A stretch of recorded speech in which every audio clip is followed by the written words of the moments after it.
So I'd like to introduce you to Kelly Walker, and she is a senior condor keeper at the Oregon Zoo.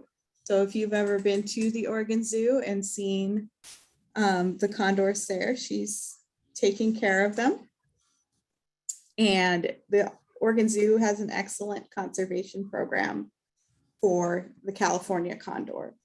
So I will turn that over to Kelly in a second.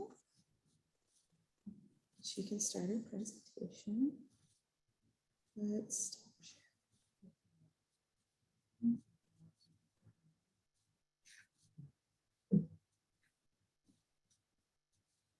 Okay, Kelly, you're the host and you can share your screen now.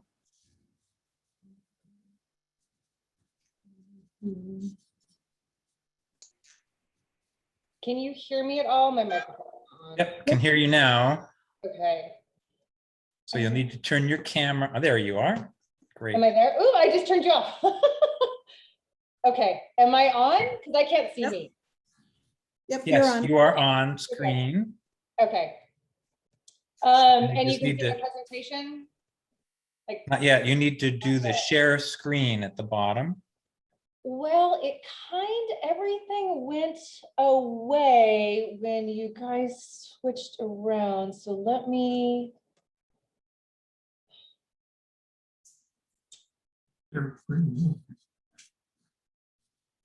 Condors.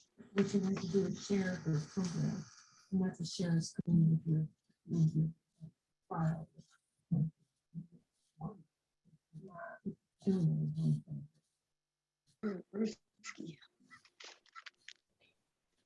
Huh, wait a minute, here, there, I swear. Kind of, not that.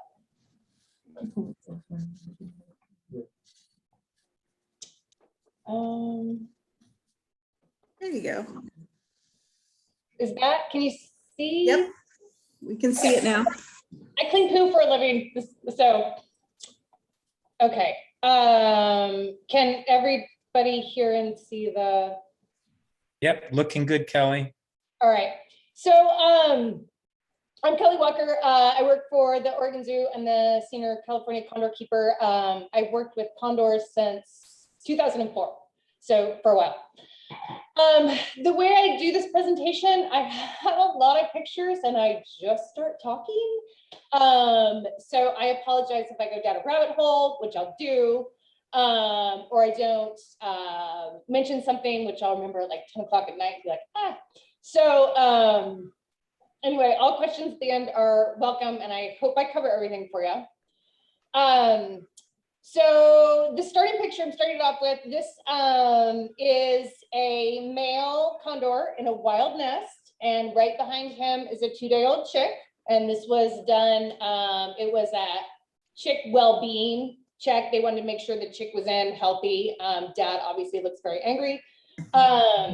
This dad right here is stud book number 340, and he is the first bird that we released from Oregon. So, and he's still out there breeding, and that's his chick. First one in Oregon. Here. Whoops, sorry. Overall, so we're in Clackamas County. It's like 52 acres fenced in. We're kind of in the middle of nowhere, which is fantastic. This is a shot from kind of far away of our breeding pens. We've got 16 breeding pens and then 2 flight cages that run down each side. The black stuff that you see hanging there on the mesh, that's our visual barrier. We do everything we can to keep condors from seeing humans at all, especially when we're driving down with food. We just want to block that whole visual area. So we've got the front block where we walk in, and then all the other ones is just open air. So all they see is wildlife, which is fantastic. This is a picture of when we're in our breeding barns, what we see from our one-way glass window. So we go down to the breeding barns, and when we check on them, we have one-way glass in every breeding pen, and we can see everything that's going on. So their pens are 50 feet long by 30 feet wide by 35 feet high, so they're big. You can see some condors in this picture. There's one sitting up there on a snag. They all have large snags in there, and the wing tag number on that is number 73. That's a Tishwan. He's one of the biggest boys that we have. He's kind of a turkey, being turkey towards his wife this year, but sometimes he does that. And then in the foreground, you'll see we've got scales in every single pen. Getting their weight's very important. Even though we watch them on camera all day, every day, we monitor a lot of their health when we get their weights. So that scale is right in between their snag and the food room. So a lot of times they'll just come down, they'll sit on that scale, we'll get a good weight, and they'll go eat. So that's brilliant. This is just a wild pair. So starting off, condors do mate for life. They will go ahead and repair if they lose their mate. In captivity, we keep condors together. If they get along and don't kill each other, we keep them together for as many years as we can. That being said, all of our pairs are put together due to genetics. We have a geneticist that works on the program, Dr. Catherine Rawls.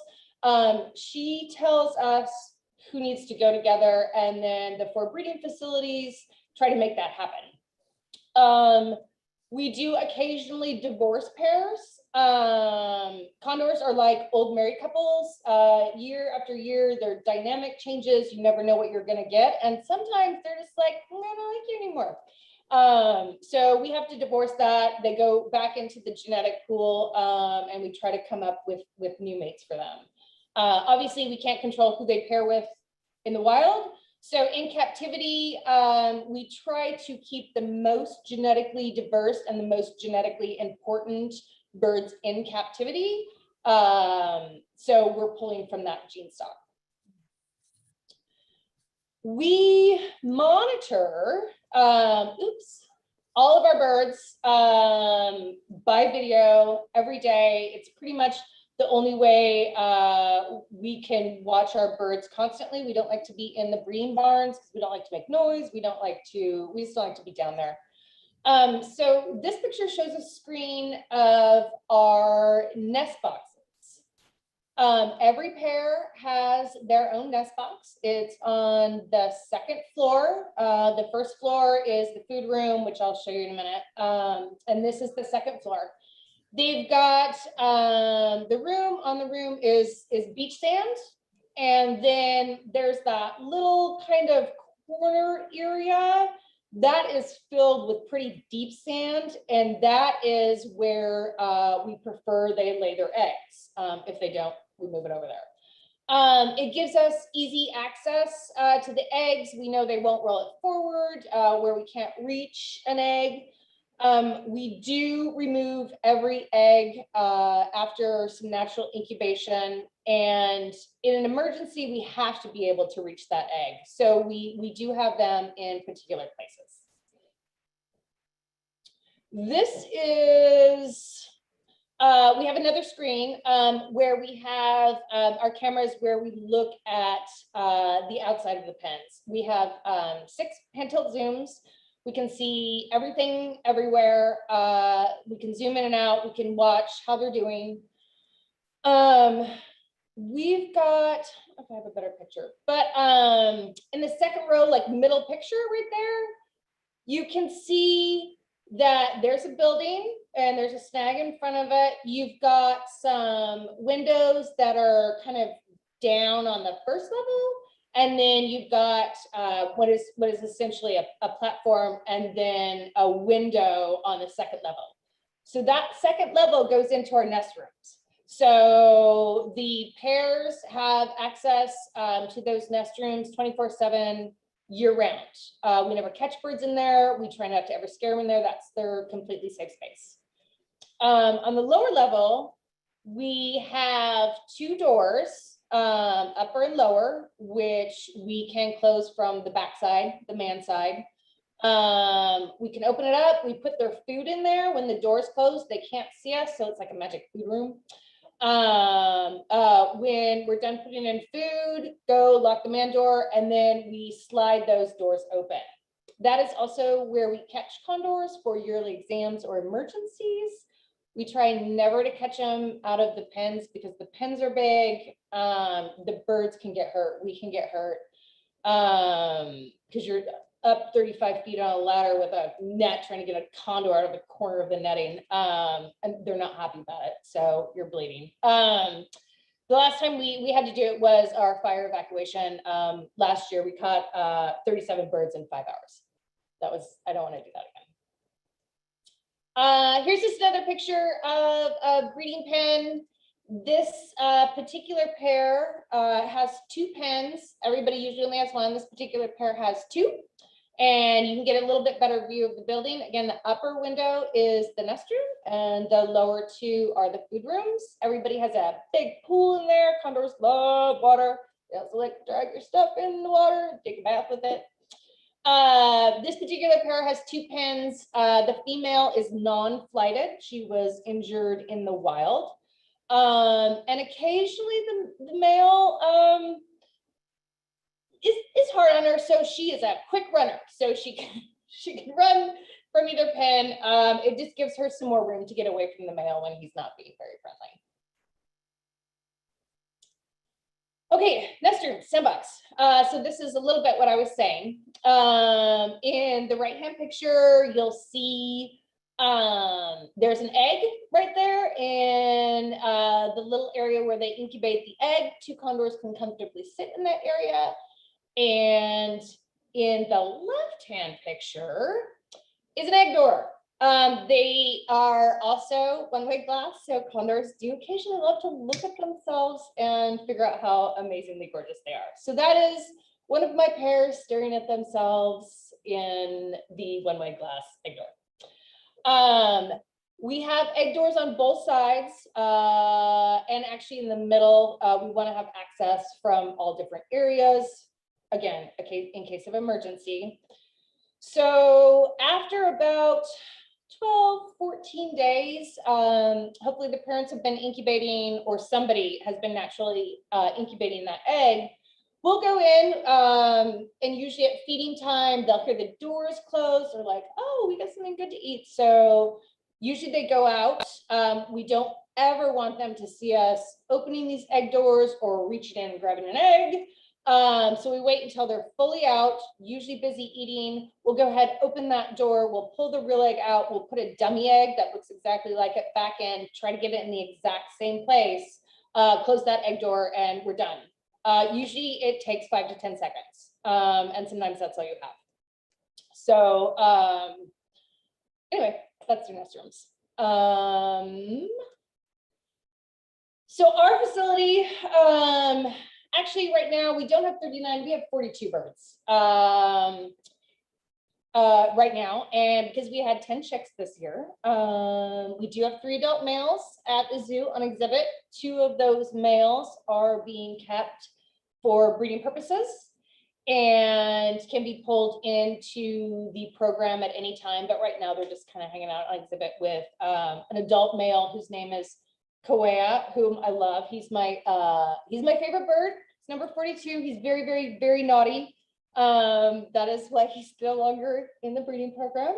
But he's brilliant on exhibit and loves it. On average, we do house between 36 and 46 birds. We are actually starting to increase that to probably more like between 40 and 50.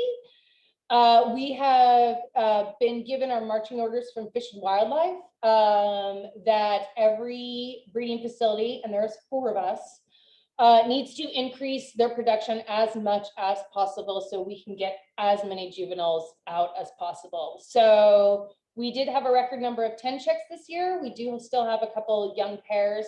Next year, we're shooting for 12 to 14 chicks. So we're moving there. LA has 9 pairs. Boise, World Center for Bird of Prey has 16 pairs, and San Diego, I believe, has 9 pairs. We did have, sorry, I didn't update this. I'm sorry. We did have 14 eggs laid, and 10 of them hatched, and I was updating it for another thing, and it says 8, but we had 10. And then some of those eggs that didn't hatch were infertile, because again, we do have some very young males, and they were just getting in the groove, and they're like, I don't know what I'm supposed to be doing. The female's like, I'm just gonna lay an egg. And then they're like, I don't know what to do with that. So anyway, we did have some infertils, which is fine, and they get practice incubating and all that good kind of stuff. So the reason we pull eggs, there's a couple of reasons. Not because condors are incapable of raising their own chicks and eggs and incubating. They're fantastic. There's a couple of reasons.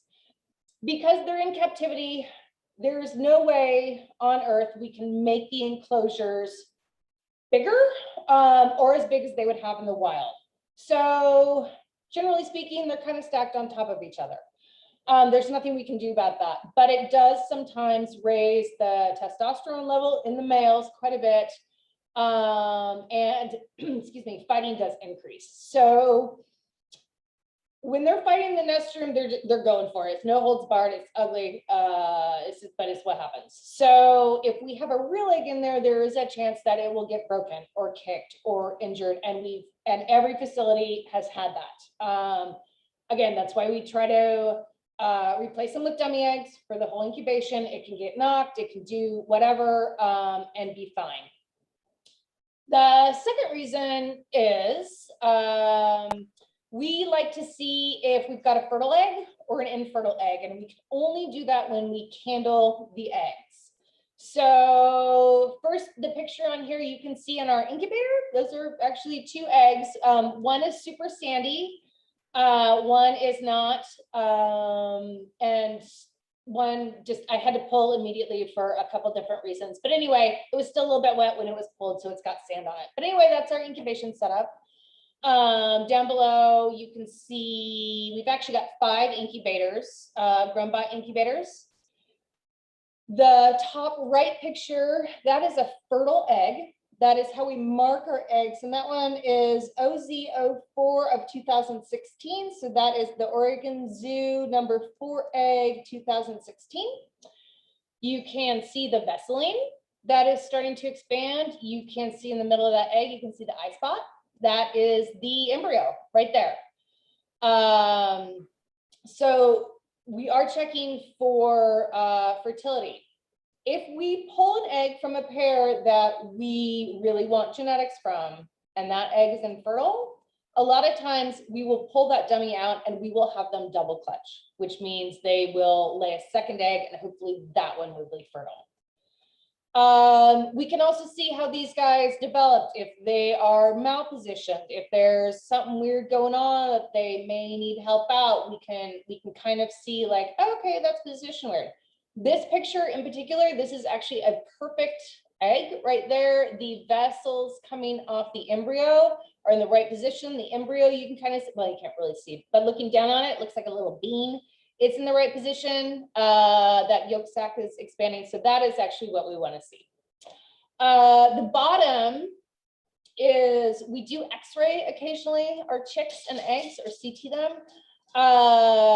When we suspect something is going wrong during the hatch, or something in general, we can get an x-ray of them and see how they're positioned in that egg. So if we need to get in there, we can. If we don't need to, we can confirm it's in the right position. This particular chick is in the correct position for that x-ray. Its head is tucked, that beak is up, and it's going into the air cell. Egg, the bottom leg. The leg is right under it. So that is the correct position for a chick. Occasionally, we do have chicks that are malpositioned. Sometimes we can't tell. We take that picture of an egg and a chick. It looks exactly right. We don't understand why we're not seeing that beak hitting that shell. So this is going to be a little bit hard to describe, but it's kind of cool. So this is an example of one of those malpositions. I actually opened this up to see what's going on in there. So I saw where the beak should be. We made an opening. And what you're seeing right there is, I wish I had a laser pointer. The pink is actually the chick's wing. And so the wing comes down, and right above it, all that white is the body. And those are its little feathers right there. And then behind that, that is the chick's beak. And you'll see something white. That is the egg tooth. So the reason why this is incorrect is that wing is over the beak. That beak has no way of hitting that eggshell. Thus, it cannot hatch. So what I went in and did on the picture on the right, you just take some sterile stuff and I pushed the wing up and got the Q-tip in. I brought the chick's head and beak under that wing and pushed that wing back. So now that chick is in the correct position to hatch. Its head under right wing, that egg tooth can hit the shell and it's fine. So what I did is some kind of funky. So now you have a huge hole there. All the membrane's going to dry out. The chick has nothing to push on to hatch. So you kind of cut out like a really thin piece of cardboard off a sterile glove box. You tegaderm it on there and you leave just a tiny, tiny little air hole. And what that chick can then do is be able to push and actually hatch itself out. So I've done this procedure 3 times. Twice it was able to hatch out on its own, and once it just got stuck and was like, I just can't get out of here. So, but they were pretty easy to hatch out. So we'll do stuff like that. Another picture, malposition chick. This was a wheelock chick. So sometimes they are just in the wrong position. They can't get any air. So you have to open a lot of that egg up. And what they need is to really start moving around. If they don't start moving around there, they're not going to draw in their yolk sac. Those blood vessels are going to be active, and which they can bleed out if you nick a blood vessel. So on this one, what we did is she was very edematous. She had this chick had a ton of fluid all over. So we opened it up and again, covered it. This one we covered with very loose cardboard, again, leaving some for the air hole. And what we did for, I think this particular chick took 5 days. We opened it up every day. We made sure the membranes were moistened. We made sure the chick was moving, and then we would put it back in the incubator to cook it for another day. So hatching out a chick doesn't mean like you just crack it open and it goes out. It can actually take 5 to 6 days to actually hatch a chick out. And that's the chick on the bottom, and it's very tired. It's been working hard, and it still has some fluid in its neck, but we kept it in the ICU for 24 hours, and it was brilliant. So once they get out of the egg, we do have a special ICU unit. It's warm, it's got humidity. We put betadine on their bellies, on their belly buttons to make sure they get no yolk sac infection. We wait usually about 24 hours. We like to see if that chick has past urates and fecal material, if he can put his head up, if he's dry and fluffy. Very rarely are they not spectacular. So what we do, they don't like it at all. Those infertile eggs that I talked about, we actually wash them out, we sterilize them, and we cut the top off, and then we stuff that chick back into an egg. Not happy about it. And then we tape the top back on and go down and put them under a pair, and it hatches. So they hatch really fast. So every egg that we don't necessarily have to work on, if it's internally pipped, it's breathing, we actually put it under the parents to hatch. Has no reason to hatch up here. We try to make everything hatch under the parents. This particular one, we do have certain pairs that we prefer because these guys hatch out real fast because there's like 8 being in here and they just pop up the lid and the parents are like, oh my gosh, You're a giant fluffy, we love you. So this is worked up to like 4-day-old chicks. They don't fit very well in there after that. But so anyway, that's how it's called rehatch. And it works brilliantly. This is Muxley. He was my first chick that I had to hand raise. He is now in captivity in Boise breeding. So he was released in Arizona. Now he's back. He was naughty. So this is a pair we had to divorce. For 8 years, they could not raise a chick or really even incubate.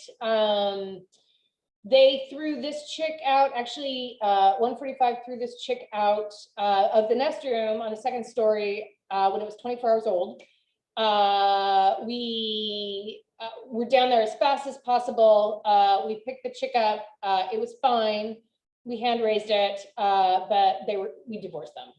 So now actually he's back with a woman he loves, and 174, who's the mom, is here now again at our breeding facility, and she's doing fantastic. She has a chick this year with her mate. This is what a wild nest looks like. This egg in this picture came from Oregon Zoo. Occasionally, they don't really do it anymore, but in the beginning of the program, to make sure that pairs were successful, they would get a chick from a breeding facility if, say, this pair's egg was infertile.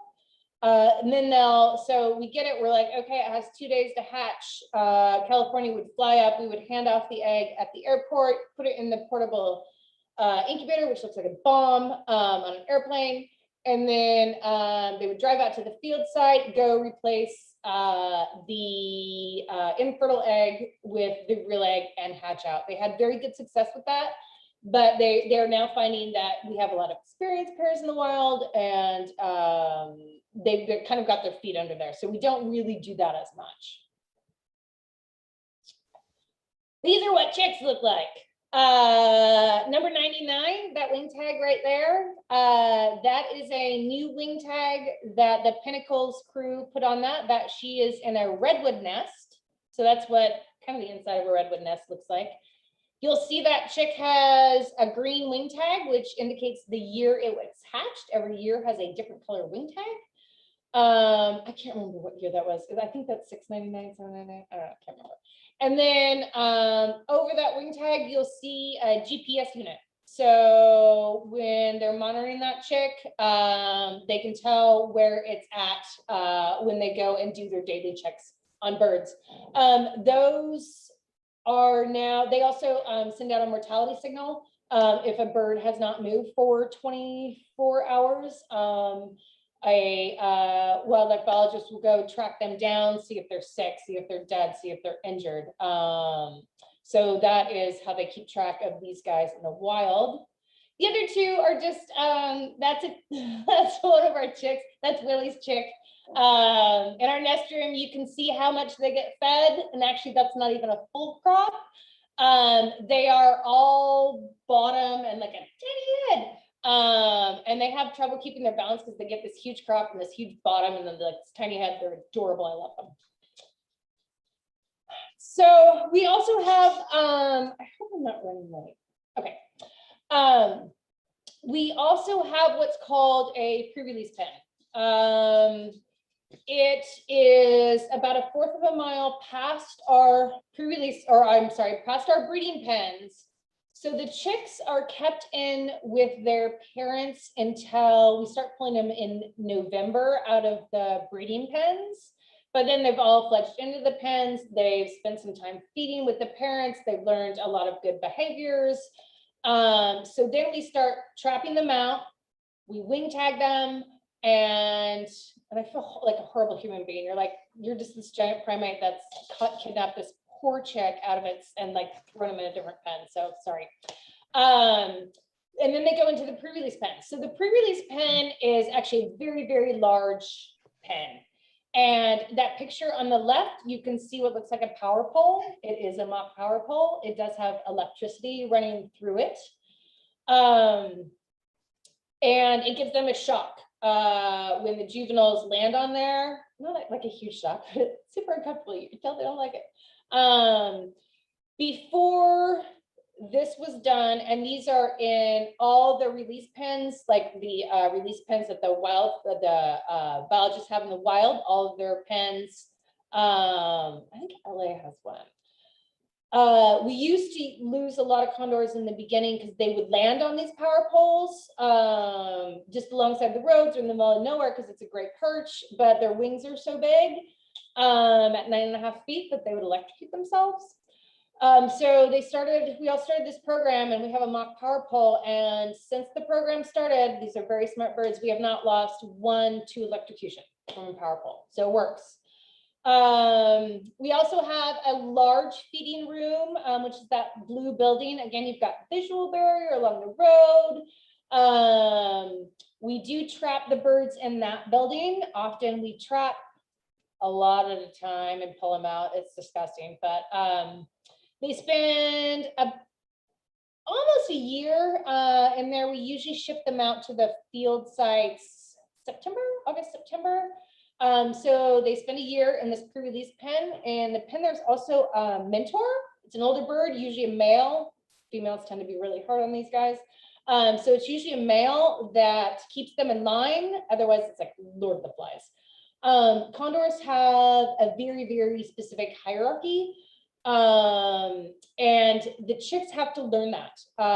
If you're a chick, you do not feed when an adult is feeding. If you're a chick, you don't feed when a sub-adult's feeding. You don't feed any time until everybody is done, and then you can move in.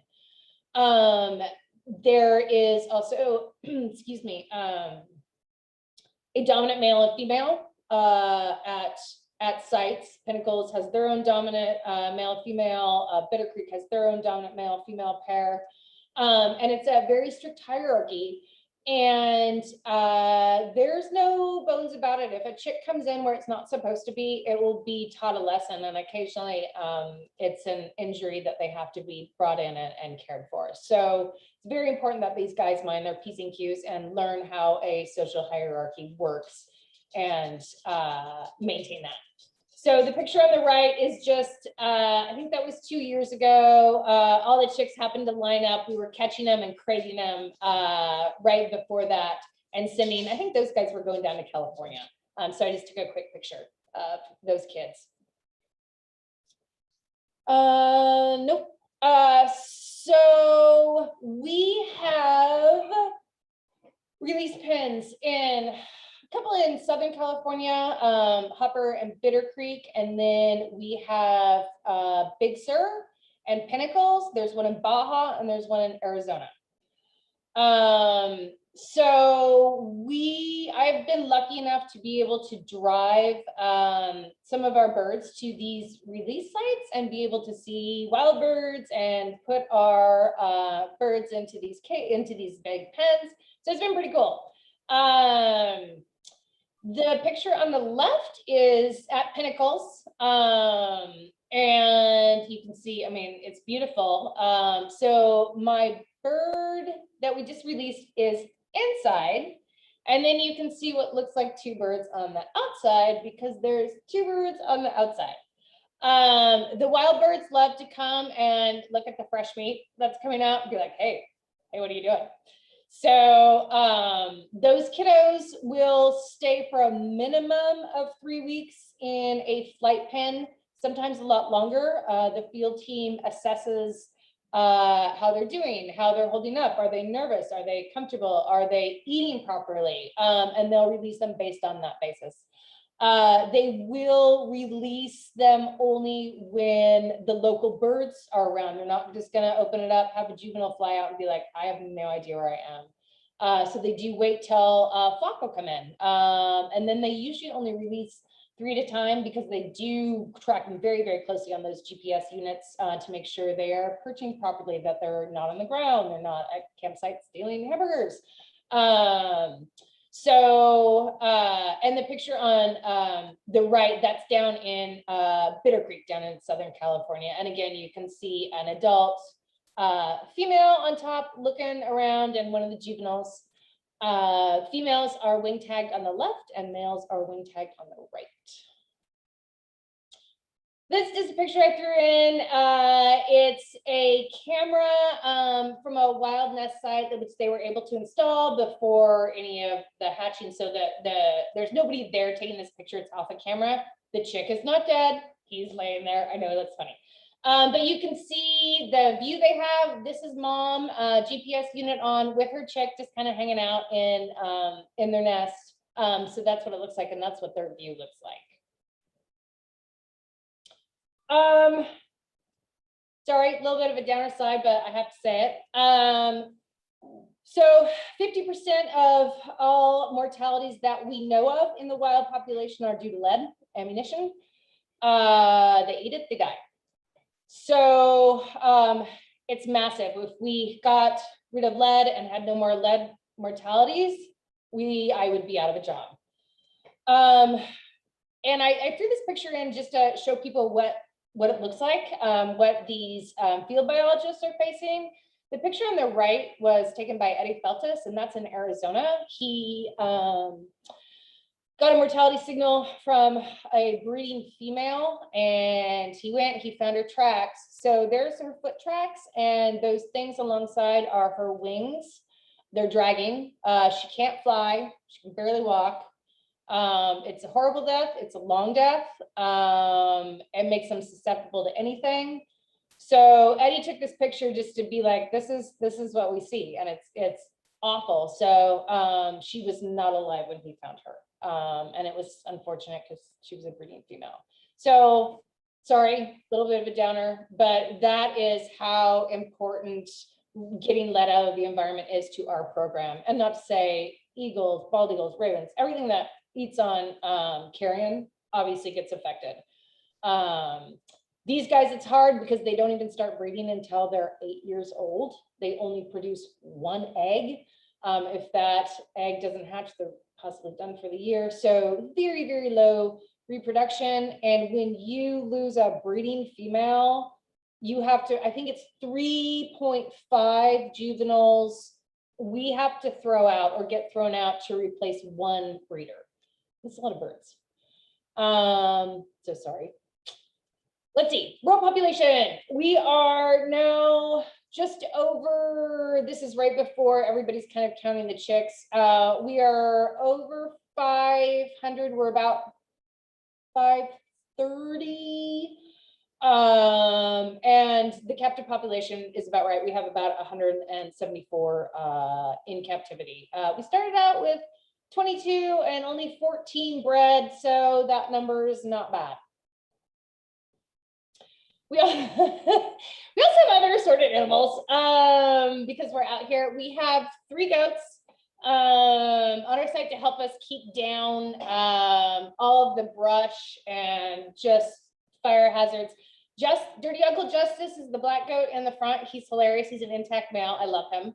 And the other 2 are very naughty. They're young and they found the grain. So I took this picture and then immediately removed them from the grain bucket. We also have very active beaver population, which is the bane of my existence because they try to flood our pens and we unflood the pens. I love them. But anyway, there's a cottonwood tree that we found Mary's standing next to, and they have been working on this thing. So apparently, you know, it's like where they punish their children, like you go work on a cottonwood tree. It's massive and super impressive. So we also have cougar out around here. We just recently caught a cougar coming into the facility on camera. That's been interesting. And we have a cougar scratch tree. So, and tons of other assorted animals. Lots of people ask how condors do in the snow and cold weather. They're fine. They're unhappy. They will just look like they're miserable. And as I said, the nest rooms are open all year. The food rooms are usually open. They will not go in. They will have icicles hanging off their tail and they will look just angry. But it's all available. They want to, but they just tough it out. We do try to feed them every day, warmed up, a little bit warm, rats or something that has also a lot of fluids in it. But yeah, these are tough nuggets. This is a close-up picture of the beak. This is one of our birds who is always kind of nasty, and that's the face you see right before he wants to rip your face off. So they're actually beautiful birds. Some of them are having a hair issue. Most are okay. You can see the really pretty color in this picture, which is really cool. They have air sacs in their throat and cheeks and such, and they can inflate them and deflate them. Their whole head and neck changes color, kind of depending on how they feel. A really upset, angry condor will usually have look really drawn up and be almost a pale white. And then like a comfortable bird or like a guy who goes into breeding, it's all puffed out. They've got this big pink spot on their neck. They get purple and yellow. So you can really kind of tell sometimes when you look like something's happening, you look and you're like, oh, well, he looks fine, or she looks fine, or like, oh, that's an angry bird. So you can tell a lot from the coloration on these guys. And then that's just a free flying condor. So I don't know how long I was supposed to talk. I think I talked too long. But I think we're supposed to have questions. And I don't know if I talked too long. That was me. You definitely didn't talk too long, Kelly. We love hearing about the birds. I sometimes So, no, it's great. It's awesome to hear about this, especially starting from how many birds did they capture? 22? So yeah, there ended up being 22 in captivity. The last bird caught was AC9, and then nobody. I mean, it was a huge thing, and really divided a lot of the bird community, the biologist community, because literally they were making them extinct in the wild. Nobody had ever bred California condors before. Didn't know a whole lot about them. They bred Andeans. And it turned out of those 22, they only got 14 to breed.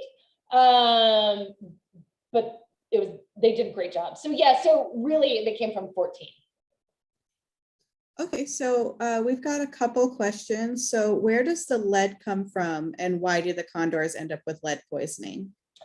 Lead comes from, the simple answer is carcasses. Whether it's hunters or ranchers putting down a cow or horse on their property, or people who take pot shots at coyotes and gophers, anybody that's using lead ammunition, it leaves a lead cloud in the carcass. Birds don't know this. A lot of times, so the hunters, it comes from gut piles. If they leave them and don't bag them up or dig it and carry them out, it will come from those gut piles that has lead. Condors will ingest that. If you're euthanizing a cow or a horse or something, again, condors will ingest that. And one of the things why it's so hard on condors is, number one, condors go for the easiest way to get into a carcass, which is an orifice or that gunshot wound. So they'll go into that wound. That's where you have all your lead, and they'll just eat away. The other part is now, because condors are social feeders, now you've possibly got a carcass that is contaminating multiple birds. So when you get a mortality signal or something coming, they go immediately to that. They check out the carcass. They want to make sure that carcass either died naturally or maybe was, they'll check out the type of death. And if they think it's a lead poisoning case, they will go ahead and clean that carcass up. So what's also hard on these guys is when they get lead in there, they've got that crop it's just going to sit there in that crop and keep releasing and keep releasing and keep releasing lead. And it's because it doesn't always pass out the digestive system. So, but it's always going to be from carcasses. Should I read this question? I hope I answered that. There's quite a few. Let's see. Sorry. Are there any plans to ever release condors into the Columbia Gorge or in like Washington, Oregon up here? So the Yurok tribe is actively making a release site. We were actually going to send birds to them this fall, but some paperwork got messed up. But they are pretty much right on the border of Northern California and Oregon. So we're pretty sure that we're going to have condors in Oregon no matter what. And they're going to decide where they want to go. Condors in a day can easily roam 150 miles. So we'll have condors in Oregon. The other thing is, again, because the lead is so important, we really in Oregon just started a few years ago, a lot of outreach in Oregon. U.S. Fish and Wildlife has made very clear that they are not releasing birds or even interested in a release site in areas that don't have massive lead education outreach, where a lot of the hunters aren't educated, and there's all sorts of stuff where they can measure that because they don't want to reinvent the wheel, and we don't want to send birds out to die. It's a horrible death, and I mean it takes a lot to raise these birds, and a lot of time and energy, and you know, they can live till they're 70. We want them to have a good life. So not to say that there's not going to be any, but right now they're mostly concentrated on the Yurok tribe, and we just don't have enough birds to go around to multiple more release sites. So not at the moment, but maybe. Okay. Hold on one sec. Sorry, I'm just reading this question. Are condors doing better in the wild in some release areas than others? No. No, they did have some problems with the big sir population because they do scavenge a lot on the coastline. What they were finding is that females would lay eggs that were suffering from eggshell thinning, which they found the females would go, they'd lay and they'd immediately crush that egg. So they found that they were suffering from, it's actually DDE poisoning, which is a derivative of DDT when it starts to break down.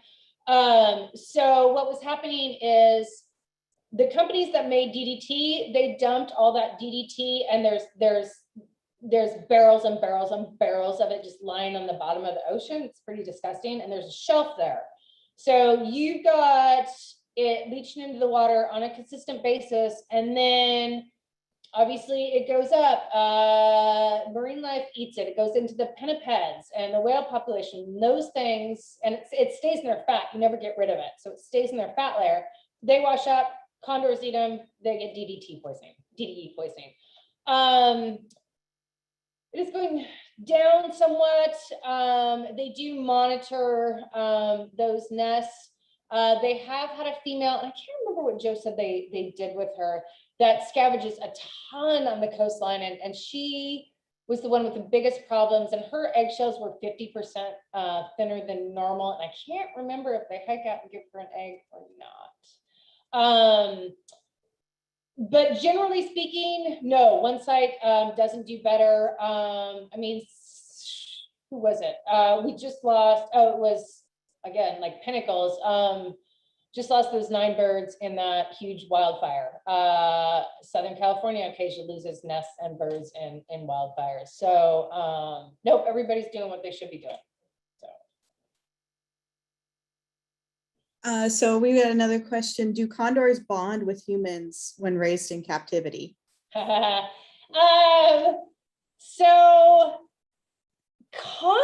they're kind of, condors are very specific as to who they like. They do not make good educational birds. One, because they live so long, so if they bond to a certain person, that person's not going to work with them for 60 years. They don't accept new people well, and when they don't accept you, they will leave a mark on you. and they're social birds. They really need to be in a group, in a social environment. It's never good to have a single condor in a cage. LA has their educational condor, Dolly, who is awesome. As a chick, she was actually an organ egg. As a chick, she fell out of her nest in Southern California. She broke her wing in 6 different places. They tried to repair it. They tried to do rehab. It just never took. And she became pretty imprinted when they were doing all this. So they're like, and she loved her keepers, loved it, and Mike Clark loved her. But she turned into a teenager. She didn't like anybody anymore except for one keeper, and she wouldn't do anything for anybody except for this one keeper. So, and we'll see when she hits an adult. They can bond to people, but they're not necessarily friendly with people. So unless you have an area where, and Dolly is in the area where they do breeding and have other condors, so she gets social interaction all the time. But it's definitely an investment to have a condor bond with you. You just don't want it. Okay, let's see. At what point will the condors be out of risk of extinction? That's a tough question. So the original document, like with most endangered animals, is you reach a goal, like 2,000 animals, okay, you reached our goal, it's fantastic. These guys are different because, and we have some people who are amazing who've done multiple studies of the dynamics of the populations and such, the breeding, the population growth, all of this stuff. It's pretty much come down to we don't know, and we're trying to make a formal document so we can say, hey, we've reached our goal. But right now, all we know is we have to put as many animals into the population as we can. We're not sure for how long. I mean, the lead is just killing us, literally. There is no way we can get to that point given the problems with death from lead that we have. So right now it's an unending cycle. We can make the population stronger. We can, we can make it bigger, but without the breeding facilities, there's no way they wouldn't go extinct, which is unfortunate. But we're trying.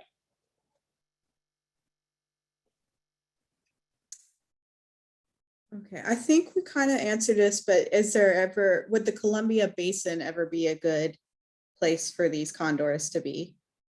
Oh, like the Columbia River Gorge? Yeah, and I'm thinking, well, the basin is also like a bit north of that too, right? Like on the east. Probably. I think there's a paper out by Jesse DeLea, who did a study, and also Chris West, who did a study on appropriate habitats for condors in Oregon. And there's a couple different places. And also, you have to think about the thermals, and you have to think about wide open spaces. And so there's a lot of different dynamics to take into place. Columbia area is definitely probably a good place in some areas. But right now you've got a lot of wind farms, you've got a lot of people, so you've got a lot of micro trash and things that they can get in trouble with. We've got some beautiful coastal areas that they would probably do well in. And we've also got like Eastern Oregon, Snake River, Hell's Canyon area. There is actually a lot of different places in Oregon where they could probably do fantastic. And really it'd be up to them. We couldn't keep them in or out of anywhere. They'd just be like, I'm right here. So yeah, it's kind of up to them at this point. Where do you evacuate the birds in event of a fire? Oh yeah, it was a nightmare. So we evacuated them all initially to the Oregon Zoo, our very large conference room. We laid down massive tarps, put the air conditioning on high.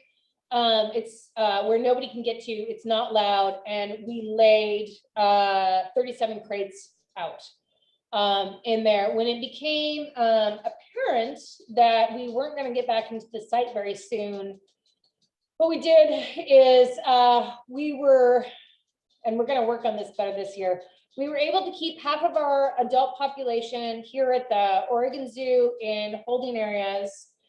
We did truck all of our chicks over to Boise and some of our breeding adults over to Boise because they happen to have the room.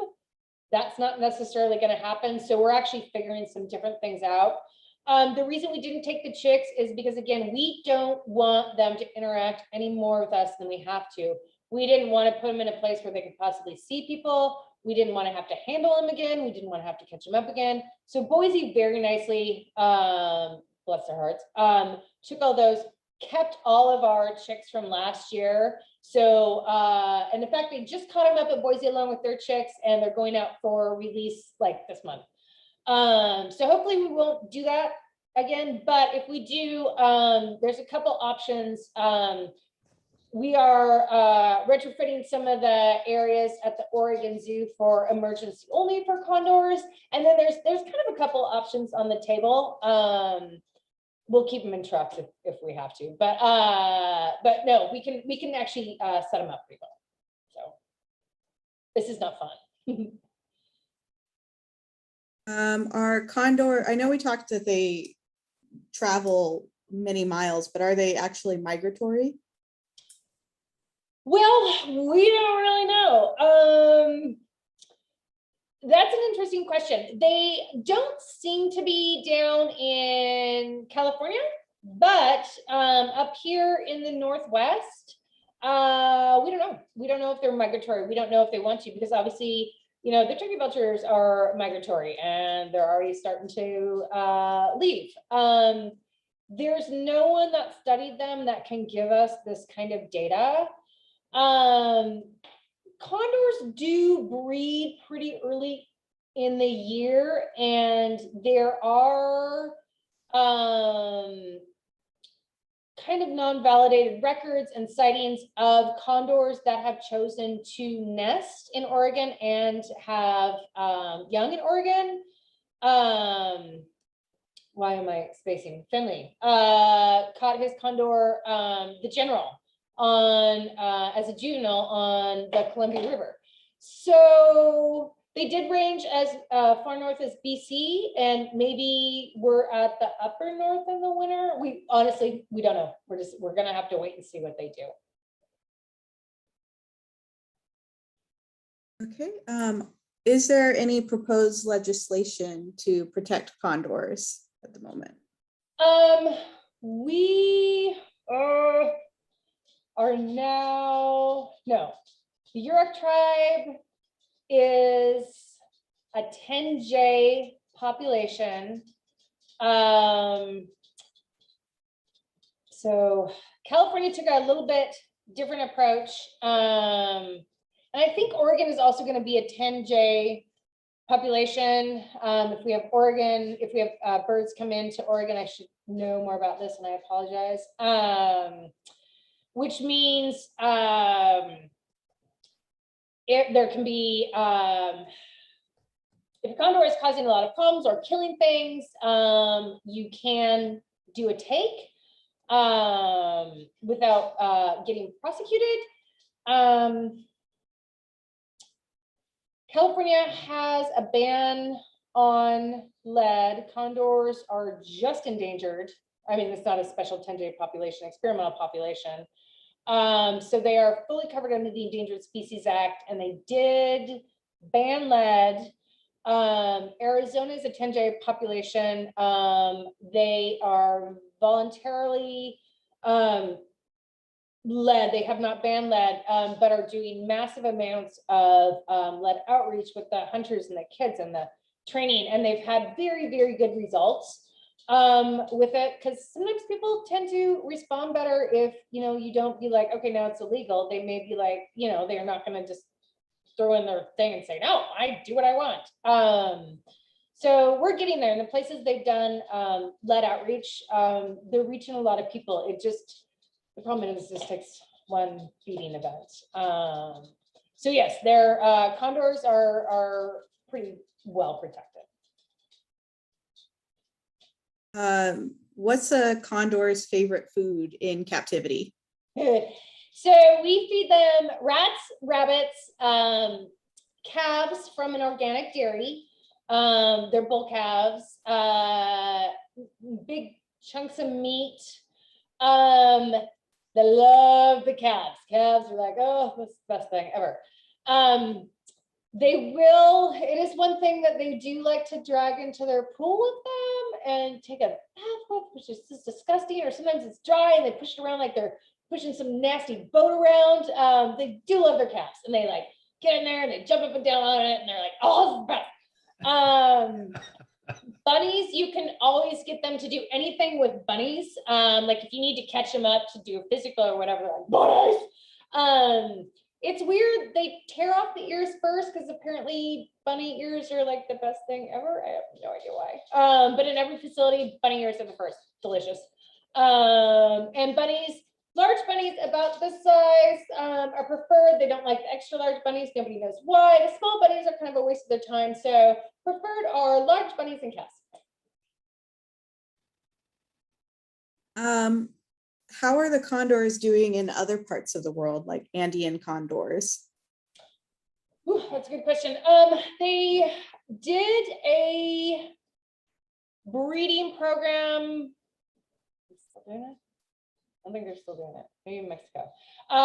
With the Andean condor, and it was very successful.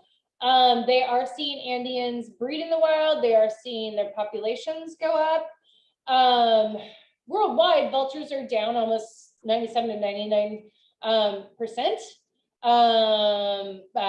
They are dying off at extremely rapid rates due to poison that people put out for predators, or euthanasia drugs that for animals that get thrown into the trash. Condors come out and they eat the euthanasia drug. In a lot of different countries where Africa, India, all that, because the vulture population has declined so much, they are seeing a rise in diseases, especially in animals. Distemper has been going nuts. Some of the human diseases, anthrax. Condors eat anthrax for dinner. So when you kill these guys and then they can't clean up the environment, actually everything suffers, including humans. So we have a ways to go. Okay, and we've got one last question, unless anybody else wants to put more in the question and answers, but I think we touched on this. What was their historical range? Where did they used to be? So they've been documented from Baja, Mexico. They do not overlap with Andeans. Baja, Mexico, which I think there's 27 birds there right now, and they got a chick this year, can't remember. All the way up to BC, like lower BC. Again, we don't know if they're migratory or not. So Oregon is definitely part of their territory. And I would say they were probably pretty populous well into Washington, especially when you think about all our traditional, like the salmon runs and stuff that we used to have. We have some huge feeding events up in the Pacific Northwest that was really, really good for these guys. So that's what we know their historic ranges. I'm not sure how far over they went. They were probably, well into Arizona, Nevada. We're not quite sure they crossed the mountains except on accident. But that's what we're going with historic range. And I have a question. Do they have any like interesting defense mechanisms like turkey vultures do? Like turkey vultures will like spray vomit at you or something. Condors do anything similar? These guys, they will regurgitate. Ooh. So when we know we're gonna do, and these guys can hold 3 pounds of food in their crop. It's nasty. So when we know we're going to go in and start catching up birds, we usually fast them for a couple days. So their crop's a little empty. We also don't want them to inhale any food when we go to catch them up. And then they'll go in, they'll see those like delicious rabbits. They'll be like, oh, they bail in, and we close that door, and they immediately stop eating. They're like, oh, you got me. So we hand grab these guys. We go in with a net, one of us. We move pretty slowly. Their defense is their beak. You have to get control of their head immediately, or they will leave several marks, and you will be bleeding, and the bird will be laughing at you. So there is a very specific way we catch them up. We've always got control of the head and the wings. Again, those wings are 9.5 feet. These guys are extremely powerful, strong birds. They are made to rip flesh from bone like turkey vulture, but these guys can break into bison hide. These guys can like really give you a run for your money. So that's their defense. Nothing really messes with an adult condor. They will move out of the way for golden eagles, because those are some crazy birds that just come screaming in and are all about like, I'll rip your face off with my talons. So the condors will stand back and be like, okay, you just let that guy feed and he'll leave in a minute. But really nothing besides like a bear or a cougar. And even then you're getting into a fight. So. Okay, so thank you so much for giving us this presentation. I love condors. They're some of my vultures are some of my favorite groups of birds. I think they're wonderful and amazing, even if they are kind of ugly. Oh, but they're not ugly. These guys are not ugly. They're actually amazing. They're amazing. And to me, they're ugly, but that doesn't take away from their amazingness. Yeah. I like it about them. And they're just so impressive. I mean, those wingspans are giant. So thank you. And yeah, when you see them up close, you're like, dang, that's a big bird. So yeah. Yeah. And I've been to the Oregon Zoo and seen the wood cutout of the condor with the spread out wings. So yeah, it's really it's helpful very to cool. understand size. Yeah. Yeah. So Kauea is the one with the red tag, and he will be there forever and always. He's number 42. He's the very, very naughty one. He loves being on exhibit, and like in breeding season, if you come in breeding season, he likes to like drag his calf up to the window and like start eating it and like let the people parade begin. But he does dig him some females, some girls, if you wear like red pants or like red shoes and orange. He'll like bust out a display for you and be like, I have a back door to this place. He's brilliant. So and it's actually really fun to see him display. But yeah, Kauea will always be there. So, and that's my favorite bird I have in my office, but he would kill everything in here. So. Okay, well, if that was all the questions, thank you so much. Okay. And thanks everybody for coming to our first meeting of the year, which we were hoping was going to be in person, but virtual is cool too. So thank you very much. Thank you, Kelly. Thank you, Kelly. I appreciate your time. Have a good evening. Thank you. Thanks so much. Thanks. I'm gonna end the stream now. So we'll see you guys all next month. Bye. Bye-bye.